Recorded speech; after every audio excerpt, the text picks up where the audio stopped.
Hello दोस्तों, स्वागत है। मैं हूं सेनपाई नेटवर्क। तो मैं आज आप लोगों के लिए लेके आया हूं एक नया वीडियो। तो मैं पहले ही बता देता हूं कि मुझे ट्विटर और इंस्टाग्राम में फॉलो करना मत भूलिएगा, लिंक नीचे डिस्क्रिप्शन में है। और अगर आपको मेरे साथ एक्सपीरियंस करना है कमाल का गेमिंग का मजा, तो आ जाइए मेरा नया चैनल सेनपाई गेमिंग में। एनिमे एक ऐसा चीज है जहां पर आइडियाज की कभी भी कमी नहीं होती। हर साल जापान में बहुत सारे मांगास और लाइट नॉवेल्स रिलीज होता है। उनके अंदर कुछ लाइट नॉवेल्स और मांगास ऐसे होते हैं कि उनका स्टोरी लाइन बहुत ही यूनिक होता है। इसका प्रूफ ये है कि एनिमे ने क्रिएट किया है काफी सारे नए जॉनरास, जैसे कि शोनेन, शोजो, जोसे, इशिकाई, एसओएल और भी बहुत सारे चीज। इसके बाद अगर हम बात करें हॉलीवुड की, वहां पर थोड़ा थोड़ा यूनिक स्टोरी लाइन्स और अलग अलग जॉनरास में शोज आता है। लेकिन अगर बॉलीवुड की बात करें तो चलिए शुरू करते हैं आज का टॉपिक। मतलब कि बॉलीवुड में कुछ भी यूनिक नहीं होता। जो भी फिल्म्स आता है 99% सेम होता है, और अगर यूनिक होता है भी, वो भी होता है 1000 के अंदर बस एक या दो। लेकिन बॉलीवुड में एक चीज यूनिक है, पब्लिक के सामने बिना गाना के नाचना, चाहे वो कोई पहाड़ में हो या फिर बीच सड़क में। मतलब कुछ तो यूनिक है। लेकिन ये सब हॉलीवुड और काफ़ी सारे फिल्म इंडस्ट्रीज का फिल्म का आइडिया जब ख़त्म हो जाता है, तब उनका काम होता है एनिमे को कॉपी करना।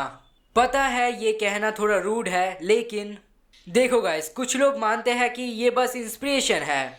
लेकिन देखो गाइस, अगर आप कोई मूवी का प्लॉट ले रहे हो या फिर कुछ करेक्शन करके उस प्लॉट को अपनी मूवी में अपना रहे हो, या फिर किसी आइकॉनिक मूवमेंट को लेके एक इंस्पिरेशन के तौर पर अपनी मूवी में अपना रहे हो, या फिर मूवी के पोस्टर को ही लेकर फोटोशॉप करके अपना मूवी में लगा रहे हो, तो फिर उसे इंस्पिरेशन नहीं कॉपी कहते हैं। कॉपी नहीं, शुद्ध हिंदी में चोरी कहते हैं।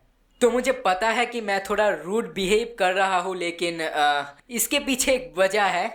जो भी हो, चलिए शुरू करते हैं आज का टॉप 10 लिस्ट, जहां पर हम इस कॉपी का इतिहास आपके सामने लाएंगे। तो फिर number 10, the Matrix from Ghost in the Shell. अगर आपको नहीं पता तो मैं बता देता हूँ, द मैट्रिक्स पॉपुलर है अपने कुछ कमाल के आइकॉनिक मूवमेंट्स के कारण, जिनके अंदर पॉपुलर है ये एडवांस कोडिंग का एक जरिया, जो मैट्रिक्स का मेन प्लॉट को दर्शाता है। लेकिन ये उनका खुद का बनावट नहीं है। 1995 में आया था घोस्ट इन द शेल नाम का एक साइबर पंक एनिमे फिल्म, जहां पर ऐसा ग्रीन लेटर्स का एडवांस कोडिंग पहली बार के लिए देखा गया था। मैट्रिक्स का एक और आइकॉनिक सीन है, जो है कंधों के पीछों से प्लग लगाना, जो कि घोस्ट इन द शेल से ही कॉपी हुआ है। साथ ही साथ घोस्ट इन द शेल की कुछ आइकॉनिक मूवमेंट्स को अवतार में भी कॉपी किया गया था। तो फिर नॉन एनिमे फैंस के लिए मेरा एक ही रिक्वेस्ट रहेगा कि आप घोस्ट इन द शेल को जरूर देखें। तो ये है number 9, Pacific Rim from Neon Genesis Evangelion. 90s में एक कमाल का मेका एनिमे हुआ करता था जिसका नाम था नियॉन जेनेसिस एवांगेलियन। सिर्फ वेब्स ही नहीं, बाकी सारे टीवी वॉचर्स को भी ये शो बहुत बढ़िया लगता था। इसलिए अगर आपने ये नहीं देखा तो मान लीजिए आपने अपना जिंदगी का एक बड़ा अंश गवा दिया है। इस सीरीज में हमारे हीरोज एक बड़े से रोबोट में बैठ के अपने दिमाग के जरिए उनको कंट्रोल करते हैं। तो प्लॉट सुनने के बाद तो आपके दिमाग में एक मूवी का नाम जरूर आ रहा होगा। वो मूवी है पैसिफिक रिम। लगभग सेम प्लॉट लाइन होने के बावजूद भी एवांगेलियन के तरह पैसिफिक रिम ने अपने स्टोरी को सही से एग्जीक्यूट नहीं किया, इसलिए ये बस एक रिप ऑफ है। जहां पर पैसिफिक रिम है एक नॉर्मल सा मूवी, वहां पर एवांगेलियन है one of the most iconic anime series ever made. Well, तो पैसिफिक रिम फैंस एवांगेलियन जरूर देखिएगा। तो अब है number 8, Man of Steel from Birdy the Mighty. ताकत पर सुपर हीरोज की बात अगर किया जाए तो हमारे दिमाग में नाम आता है सुपरमैन और उसके दमदार एक्शन की। और मैन ऑफ स्टील पॉपुलर है अपना कमाल का एक्शन और विजुअल्स के वजह से। मैन ऑफ स्टील में तो आपको याद ही होगा कि आखिर में एक फाइट हुआ था सुपरमैन और जनरल जॉड के अंदर, जिसके वजह से मेट्रोपॉलिटन एरिया का सारे बिल्डिंग्स तबाह हो गया था। लेकिन आपको ये पता नहीं होगा कि इस बैटल सीन को पूरी तरह से कॉपी किया गया है बर्डी द माइटी के एक बैटल सीन से। अगर जानना है डीसी और मार्वल के एक्शन का आइडिया कहां से आता है तो एनीमे देखना शुरू करो। Number 7, her from चोबिट्स।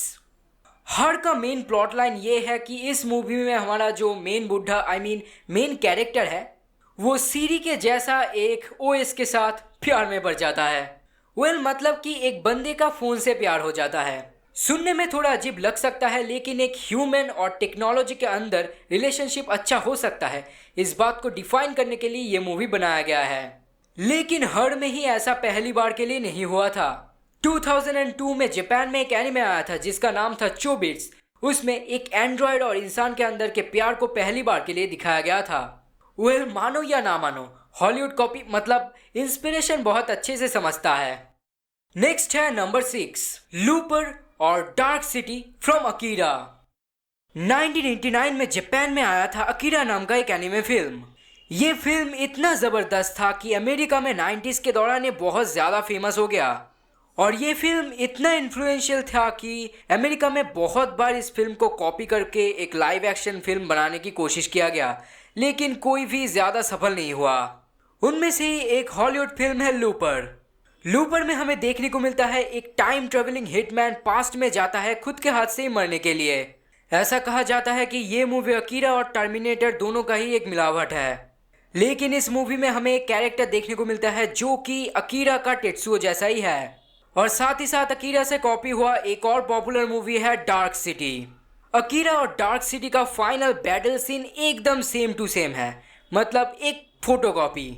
डायरेक्टर कहता है कि उसने बस इंस्पिरेशन लिया है, लेकिन अगर आप दोनों मूवी को साइड बाय साइड रख के कंपैरिजन करेंगे तो आपको पता चलेगा कि ये बस एक कॉपी ही है।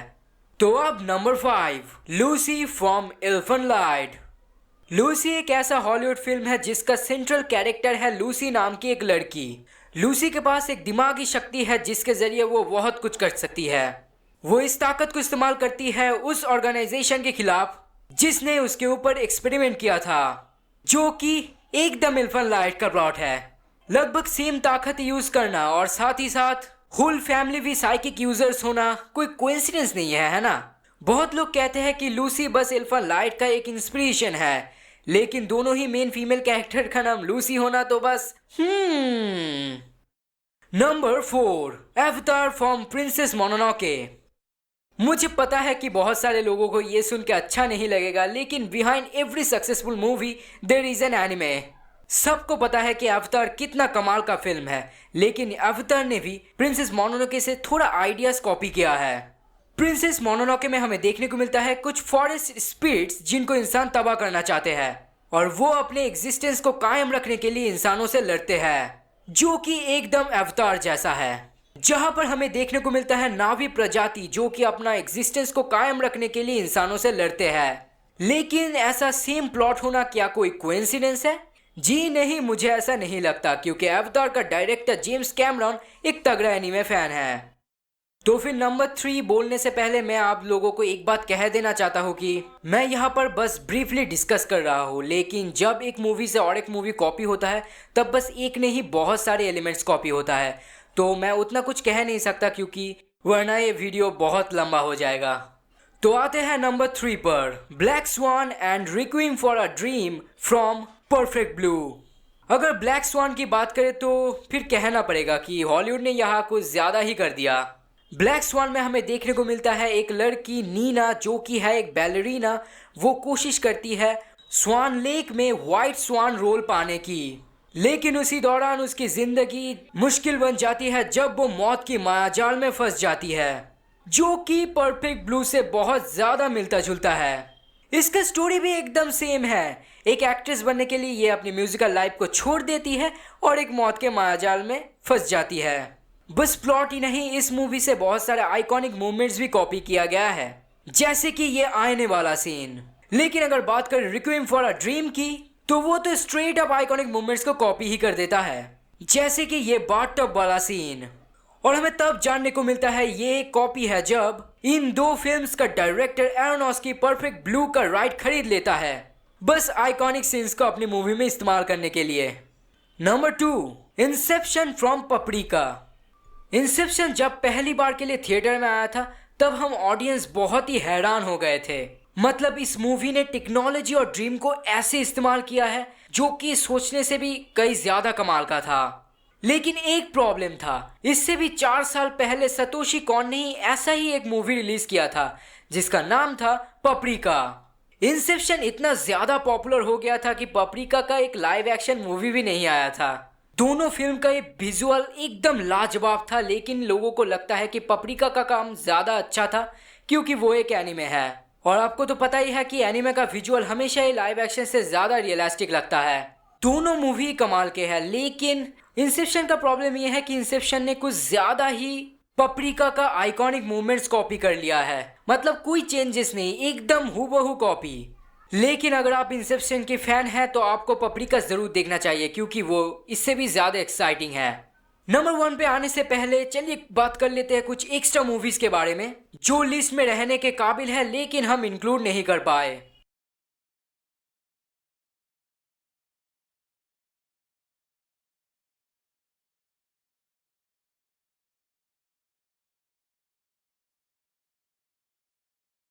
तो अब आते हैं number 1, Simba the Lion King from Kimba the White Lion.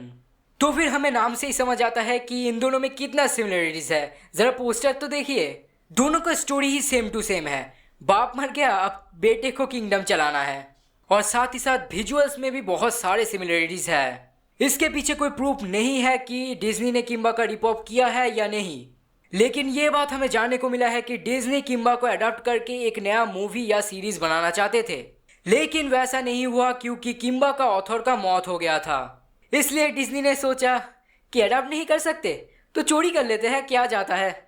तो गाइस यही था टॉप 10 एनिमे से कॉपी किया गया हुआ मूवीज का लिस्ट। मुझे पता है कि मैंने बस यहाँ पर 10 से 15 मूवी इंक्लूड किया है, बहुत सारे ऐसे मूवीज है जो मैंने इस वीडियो में नहीं कहा है, लेकिन ये बस एक टॉप लिस्ट है जहाँ पर मैंने डिस्कस किया है बहुत अच्छे से कॉपी किया गया हुआ मूवीज के बारे में। तो गाइज अगर आपको ये वीडियो पसंद आया तो हमारे साथ ऐसे ही बने रहिए, ऐसे और भी वीडियोस के लिए फ्यूचर में। तो आज के लिए बस इतना ही, मिलते हैं आगे एक नए वीडियो के साथ।